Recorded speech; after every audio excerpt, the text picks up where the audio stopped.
पवारांचा मोठा डाव, जयंत पाटलांच्या गडाला सुरुंग लावणार, तोड फुटणार।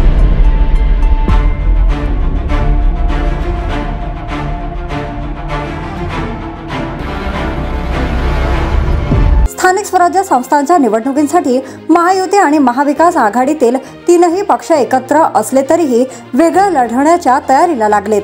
त्यातच आता अजित पवार पश्चिम महाराष्ट्रात पहिला डाव टाकताना दिसत आहेत। सांगली जिल्ह्यात अजित पवारांच्या राष्ट्रवादी काँग्रेस पक्षात दिग्गज नेत्यांचा पक्षप्रवेश आगामी काळात होणार असल्याची चर्चा आता रंगली आहे। आगामी स्थानिक स्वराज्य संस्थांच्या निवडणुका लक्षात घेऊन अजित पवार गट आणि नाराज असलेल्या जिल्ह्यातील 4 माजी आमदारांनी एकत्रित येण्याचा निर्णय घेतला आहे।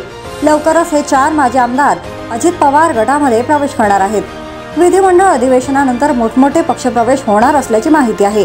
तरी त्या संदर्भातच एक महत्त्वाची बैठक राष्ट्रवादी काँग्रेस अजित पवार गटाचे नेते आणि माजी नगराध्यक्ष निशिकांत पाटील यांच्या उपस्थितीत मिरजेतील शासकीय गेस्ट हाऊसमध्ये पार पडली। या बैठकीला विलासराव जगताप, अजित घोरपडे, राजेंद्र देशमुख आणि शिवाजीराव नाईक या 4ही दिग्गजांनी उपस्थिती लावली होती। त्यावेळी या नेत्यांमध्ये राष्ट्रवादी अजित पवार गटात पक्षप्रवेशाबाबत प्राथमिक चर्चा देखील झाल्याचं कळतंय।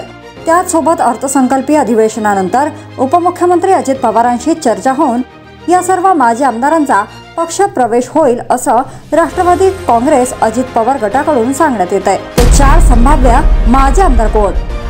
शिराळ्याचे माजी मंत्री शिवाजीराव नाईक, जतचे माजी आमदार विलासराव जगताप, कवठे महाकाळचे माजी मंत्री अजित घोरपडे, आटपाडीचे माजी आमदार राजेंद्र अण्णा देशमुख। जर तुम्ही अजूनही YouTube चॅनलला सबस्क्राइब केलं नसेल तर ते लगेच सबस्क्राइब करा।